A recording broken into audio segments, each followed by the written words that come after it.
Hello students, I hope you are doing well and we are also working from our home. Welcome to the St. Angels online classes. In this video, we are going to discuss our topic environment in chapter 5 our environment in class 10th in subject biology. Let's start. बात करते हैं environment क्या होता है। जैसे environment का मतलब ये होता है the environment includes our physical surrounding, यानी हमारे फिजिकल सराउंडिंग में, यानी हमारे आसपास जितनी भी चीज़ें प्रेजेंट होती हैं वो सब क्या होती हैं एनवायरनमेंट में इंक्लूड होती हैं। कैसे? जैसे बात करें एयर की, एयर हमारे एनवायरनमेंट में क्या होती है, इंक्लूड होती है, क्योंकि वो क्या होती है एटमॉस्फेयर में प्रेजेंट होती है। वाटर बॉडीज़ की बात करें, जैसे पॉन्ड, लेक, इनमें जो वाटर प्रेजेंट होता है, रिवर में जो वाटर प्रेजेंट होता है, ये सब क्या बनाते हैं, वाटर बॉडीज़ को बनाने का काम करते हैं। इसी तरीके से बात करें सॉइल की, या ऑल द ऑर्गेनिज्म, या जितने भी हमारे क्या होते हैं एनवायरनमेंट में ऑर्गेनिज्म प्रेजेंट होते हैं।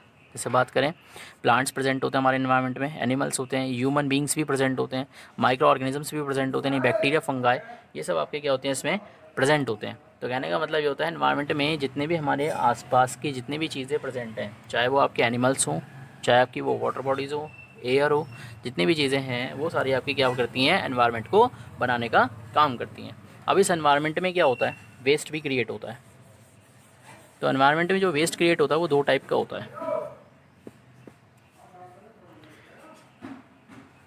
Number 1 biodegradable waste, biodegradable waste, and number 2 है नॉन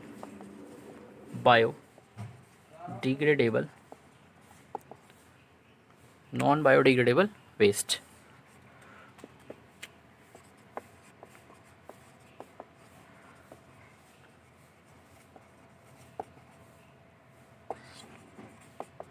तो बात करते हैं हमारे एनवायरनमेंट में क्या होता है, दो टाइप का वेस्ट क्रिएट होता है। एक होता है हमारा बायोडिग्रेडेबल वेस्ट और एक होता है हमारा नॉन बायोडिग्रेडेबल वेस्ट। बात करते हैं बायोडिग्रेडेबल वेस्ट क्या चीज़ होती है। तो बायोडिग्रेडेबल वेस्ट की अगर मैं बात करूँ, ये एक टाइप का ऐसा वेस्ट होता है जिसे माइक्रो ऑर्गेनिज्म क्या कर सकते हैं, ब्रेक डाउन कर सकते हैं। ओके स्टूडेंट्स, अब बात करते हैं बायोडिग्रेडेबल वेस्ट क्या होता है। बायोडिग्रेडेबल वेस्ट की अगर मैं बात करूँ तो those waste material which can be broken down by micro organism, यानी वो वेस्ट मटेरियल जिसे माइक्रो ऑर्गेनिज्म ब्रेक डाउन कर सकते हैं, आर कॉल्ड बायोडिग्रेडेबल वेस्ट। यानी those waste material which can be broken down by micro organism are called biodegradable waste. यानी वो waste material जिसे माइक्रो ऑर्गेनिज्म छोटे छोटे पीसेज में ब्रेक डाउन कर सकते हैं, these are called biodegradable waste. And examples are, जैसे एनिमल बोन्स हो गए, इन्हें डिकम्पोज कर सकते हैं, लेदर हो गया, लीव्स हो गया, वूल, पेपर, इन सबको क्या कर सकते हैं माइक्रो ऑर्गेनिज्म छोटे छोटे पीसेज में ब्रेक डाउन कर सकते हैं। These are the examples of biodegradable waste. अब इसी तरीके से बात करते हैं, नेक्स्ट है non biodegradable waste. Next is non biodegradable, non biodegradable waste. बात करते हैं नॉन बायोडिग्रेडेबल वेस्ट। तो नॉन बायोडिग्रेडेबल वेस्ट की बात करते हैं तो कहने का मतलब the waste materials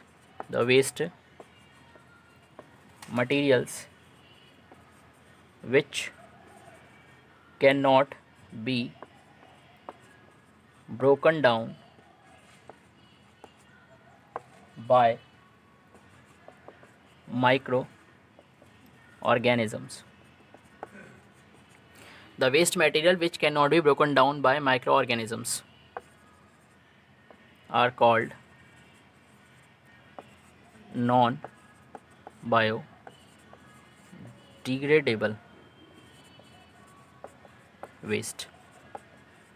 Examples are, जैसे बात करें the waste material which can not be broken down, यानी वो वेस्ट मटेरियल जो माइक्रो ऑर्गेनिज्म जिसको ब्रेक डाउन नहीं कर सकते, are called non biodegradable waste. Examples are plastic, polythene,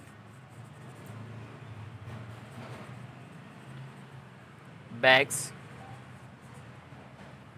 polythene bags, synthetic fiber, these are the examples of non biodegradable waste. Okay student, अब बात करते हैं the next topic is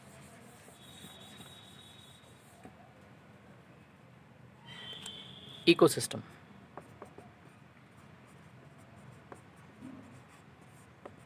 बात करते हैं इकोसिस्टम क्या होता है। इकोसिस्टम की अगर बात करें तो it is a self contained unit of living things जैसे plants, animals and decomposers and their non living things या एनवायरमेंट जैसे सॉइल, एयर एंड वाटर। तो कहने का मतलब ये होता है इकोसिस्टम क्या होता है, it is self contained unit of living things. यानी कहने का मतलब ये क्या होता है, एक सेल्फ कंटेन्ड यूनिट होती है लिविंग थिंग्स की। यानी कि इसमें क्या होते हैं, लिविंग थिंग्स क्या होते हैं आपके प्रेजेंट होती हैं। इसमें क्या होता है आपका, लिविंग थिंग्स प्रेजेंट होती हैं और इसके साथ साथ लिविंग के साथ साथ नॉन लिविंग थिंग्स भी क्या होती हैं, प्रेजेंट होती हैं। तो living things and non living things दोनों ही कंबाइन होकर क्या बनाती हैं, इकोसिस्टम को क्रिएट करती हैं। और एक ऐसा होता है, एक सेल्फ कंटेन्ड यूनिट होती है। सेल्फ कंटेन्ड यूनिट का मतलब होता है जिस ऑर्गेनिज्म को हम कंसीडर करेंगे वो भी क्या होगा, इसमें इंक्लूड होगा। जैसे बात करें इसमें प्लांट्स हो गए, एनिमल्स हो गए, डिकम्पोजर्स हो गए and their non living environment की अगर बात करें जैसे सॉइल, एयर, वाटर, तो ये सारी चीज़ें क्या मिलकर बनाती हैं आपके एक इकोसिस्टम को तैयार करती हैं। अब बात करते हैं इकोसिस्टम जो रहता है वो किस तरीके से रेगुलेट होता है। जो इकोसिस्टम होता है it needs only of sunlight energy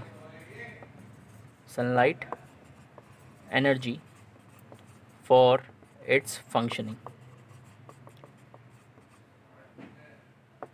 यानी कहने का मतलब इकोसिस्टम के फंक्शनिंग के लिए क्या होता है, सिर्फ सनलाइट एनर्जी की ही हमें ज़रूरत पड़ती है। जैसे फॉर एग्जांपल्स अगर हम बात करें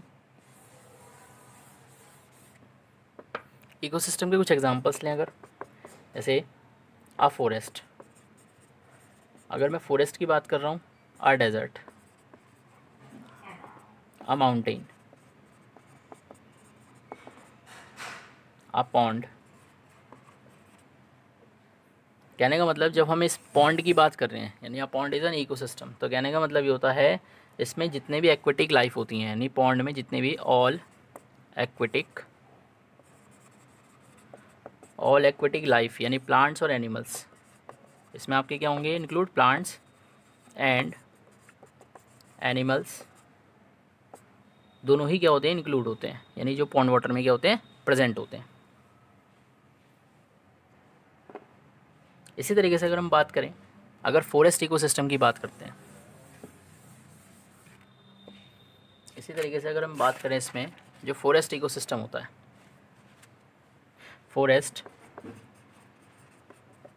इज एन इकोसिस्टम। तो इसका मतलब ये होता है कि जितने भी फिजिकल एनवायरनमेंट होता है जो फॉरेस्ट के अंदर प्रेजेंट होता है, जैसे आपके इस फॉरेस्ट में क्या क्या चीज़ प्रेजेंट होती है, सॉइल, एयर, वाटर, इसके साथ साथ प्लांट्स के साथ साथ एनिमल्स जो आपके क्या होते हैं, फॉरेस्ट में प्रेजेंट होते हैं। तो ये सारे मिलकर क्या बनाते हैं, एक इकोसिस्टम को तैयार करते हैं। यानी इस इकोसिस्टम में क्या होता है, living and non living things दोनों ही क्या होती हैं, एक साथ प्रेजेंट होती हैं और क्या करती हैं, एक इकोसिस्टम को तैयार करती हैं।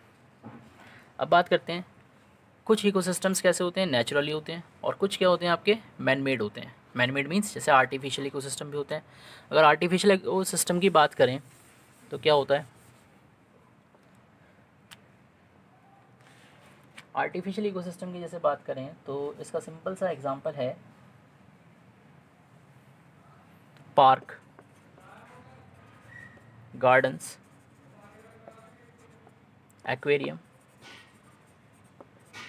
यानी ये जो आपके इकोसिस्टम होते हैं इसे मैन मेड होते हैं। मैन मेड का मतलब इसे मैन बनाते हैं। जैसे पार्क की अगर बात करें तो पार्क में क्या होता है, जो गार्डनर होता है वो क्या करता है, ग्रास का भी ध्यान रखता है, वो ट्रीज़ का भी ध्यान रखता है, फ्लावर बेरिंग प्लांट्स भी वो उसमें लगाता है। तो ये सारे क्या करते हैं, यानी कहने का मतलब जो गार्डनर होता है वो क्या करता है, पार्क को क्या करता है, एक तरीके से डेकोरेट करने का काम करता है। उसमें आपकी ग्रास भी देखता है, वो ट्रीज़ भी देखता है, और इसी तरीके से उसमें जो नए नए प्लांट्स भी वो लगाता है। तो कहने का मतलब वो क्या करता है, एक आर्टिफिशियल इकोसिस्टम को तैयार करता है। इसी तरीके से बात करें जो एक्वेरियम होता है, अगर एक्वेरियम की बात करते हैं, इट इज़ ऑल्सो एन